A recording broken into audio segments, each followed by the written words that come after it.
nyingine sasa. Faida za mwenye kutubu, atapata faida gani kule kutubia? Ile toba ya kweli faida yake ni nini? Anasema kwamba wamantaba, yeyote atakayetubia kwa Mwenyezi Mungu, wa amila salihan, na akafanya matendo yaliyokuwa mema, fa innahu, hakika yeye mtu huyo ambaye anaitubia kwa Mwenyezi Mungu, yatubu ila Allahi wataba.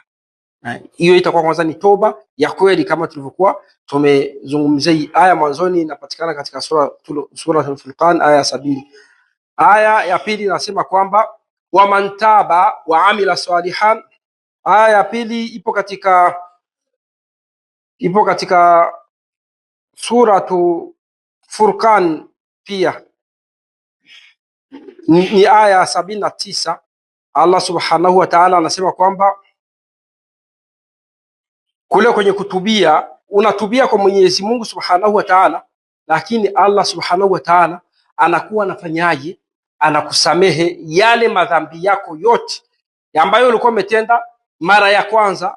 Ndio katika sura Furqan, ulikuwa umetenda madhambi mengi kama mlima, umeyatenda ni madhambi kibao, lakini maadamu umerejea kwa Mwenyezi Mungu, yale madhambi yote yanageuka kuwa thawabu, alafu na thawabu zako unazoendelea kutenda, unaona hapo unakuwa umepata faida kubwa sana. Mwenyezi Mungu anasema kwamba wamantaba, yeyote atakayetubia kwa Mwenyezi Mungu subhanahu wa ta'ala, yani toba ya kweli, kama tunavyosisitiza sana, jambo kubwa ni kule kuacha kabisa lile swala na ukasikitika pamoja na usirejei. Faida nyingi ambazo zinapatikana. Kabla ya kuingia hii aya ambayo nitamalizia nayo, niingie katika sura Nuh, alafu nilete hii aya mwisho katika kukamilisha hotuba yetu. Katika sura Nuh, Mwenyezi Mungu Subhanahu wa Ta'ala anasema kwamba faqultu astaghfiru rabbakum innahu kana ghaffara, hakika muombeeni Mwenyezi Mungu msamaha, yeye ni mwingi wa kusamehe, mwingi wa msamaha. Yursili samaa alaykum midrara, sawa, nitakumiminieni. Mtu anaweza akakupa kitu kakipokea, lakini kule kumimina, ala na kumiminieni kwanza maji ya kheri kutoka mbinguni, mimea zitaota vizuri na kila kitu, kama tulivyoeleza wiki iliyopita.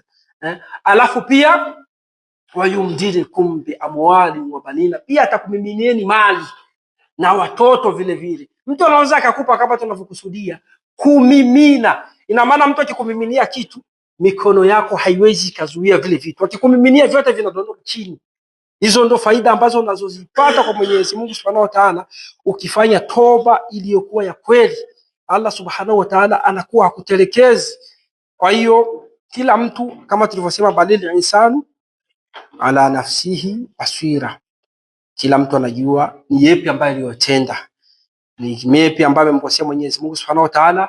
Mwenyezi Mungu anasema ndani ya Qur'ani, kullu nafsin dha'iqatul maut wa innama tuwaffawna ujurakum yawmal qiyamah faman zuhziha 'anil nari wa udkhila al-jannata faqad faz wamal hayatud dunya illa mata'ul ghurur. Sema kwamba kila nafsi itauonja umauti, ni lazima kila mtu atakufa.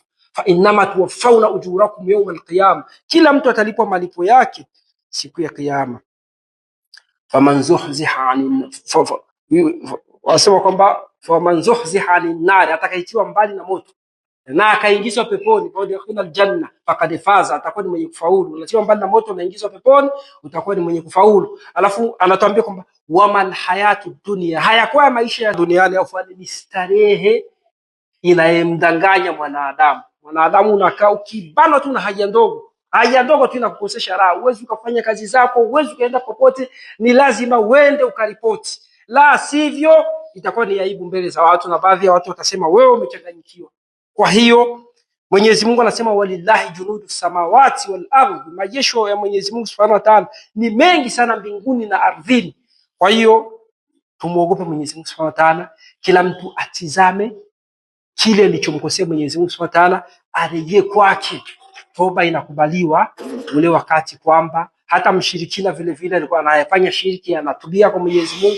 Ile aya ilikuwa katika sura An-Nisa akisema kwamba washirikina watu samehewa, lakini inakusudia kwamba ikiwa watakufa kabla ya kufanyaje, ya kutubia kwa Mwenyezi Mungu, lakini wakitubia kwa Mwenyezi Mungu Subhanahu wa Ta'ala, mlango uko wazi na wasirejei, wapate tu haya masharti. Kama mtu labda alikuwa na tabia ya kuiba, ya kusengenya, ya kufanya chochote, wewe unajua nafsi yako ni nini ninachokifanya. Kwa hiyo tubia kwa Mwenyezi Mungu, kwa sababu Mwenyezi Mungu anasema kalla idha balaghat taraqiya, pindi nafsi itakapofika hapa, waqila man raq, atashtuka mwanadamu atasema subhanallah, mimi leo sasa natoweka, nafsi imeshakuwa hapa. Kwa hiyo tusisubiri tufike huko, tutengeneze, kwa sababu kuna wakati sisi tunaoshinda mabarabarani, unatoka hapo unaona mwenzako anapita na kasi kali sana, anakwenda baada ya dakika 2 unamkuta kule wamemnyanyua mtu, yani alishapata accident, wamemnyanyua, anajibana hivi, anatingishika kwa maumivu kama dakika 2-3, alafu anakuja nakauka. Sema la ilaha illallah, huyu alipita hapa sasa hivi, kwa macho yako ulimshuhudia akipita, lakini gari wanakuja wananyanyua, anatupa huku, anatia barabarani, alafu naye anakwenda kuzika. Kwa hiyo hatujui ni lini tutazikwa sisi, hatujui ni lini yatatukuta hayo. Turejee kwa Mwenyezi Mungu Subhanahu wa Ta'ala, tufanye tauba ya kweli kweli.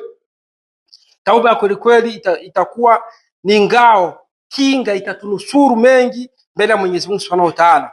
Mwenyezi Mungu anasema sasa katika hii aya ya 69 katika suratul Furqan kwamba illa man taba wa amana wa amila salihan, yeyote ambaye isipokuwa atakayetubia na akatenda matendo mema, fa ulaika yubaddilu Allahu sayyiatihim hasanat.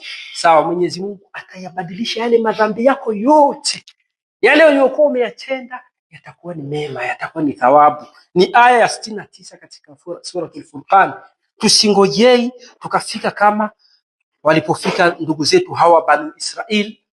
Banu Israil walikuwa katika hali nzito, walimfanyia mengi Allah akawapa mtihani. Mwenyezi Mungu ananukuu ndani ya Qur'ani, anasema kwamba katika suratul A'raf aya 171 kwamba wa idh nataqna aljabala fawqahum, Mwenyezi Mungu aliona sasa wamezidi, akachukua mlima kaunyanyua akautia juu yao. Walipoona mlima huko juu yao, haya ndio sema kaannahu dhullatun wa dhannu annahu waqi'un bihim, wakaona sasa hapa au umekaa kama kimvuli, unatuangukia juu yetu. Allah akawatoa amri akasema khudhu ma atainakum biquwwati wadhkuru ma fihi la'allakum tattaqun. Nasema chukueni yale ambayo tuliyokupeni kutoka kwenye Injili, chukua haraka haraka. Khudhu ma atainakum wadhkuru ma fihi la'allakum tattaqun. Walipoona wameambiwa hivyo, wakaona sasa mlima uko juu yetu hapa, acha tuchukue hii. Haya nasema la'allakum tattaqun, huenda mkawa wacha Mungu. Baada ya kuona kile kitu, mwanadamu akiona kitu kimefika atakubali. Sisi tu watu ambao wameishi katika baadhi ya nchi ambazo zilikuwa na vita, walikuwa wakiyashuhudia mengi sana. Unalala lakini unaamka unasikia fulani amesafiri mahala fulani, alikutana na bomu huko katika vipande vinne, hata watu kumkosha ilikuwa ni shida. Kwa hiyo Allah Subhanahu wa Ta'ala tumshukuru, ametuleta katika nchi hizi ambazo zina amani ndani yake. Kwa hiyo kitu kinachotakiwa ni sisi kutekeleza ibada zetu kama alivyoamrisha. Tumeshaona faida za kufanya tauba iliyokuwa nzuri. Kwa hiyo tutakuwa ni wenye kuishia hapa katika hotuba yetu ya leo. Inna Allaha wa malaikatahu yusalluna ala nabi ya ayyuhalladhina amanu sallu alayhi wa sallimu taslima.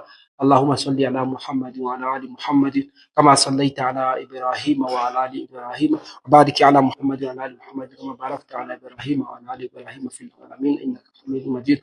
Allahumma alil khulafa'ir rashidin Abi Bakr wa Umar wa Uthman wa Ali wa al baqiyati sahabati ajma'in. اللهم اعز الاسلام والمسلمين واذل الشرك والمشركين. اللهم انا نعوذ بك من جهد البلاء.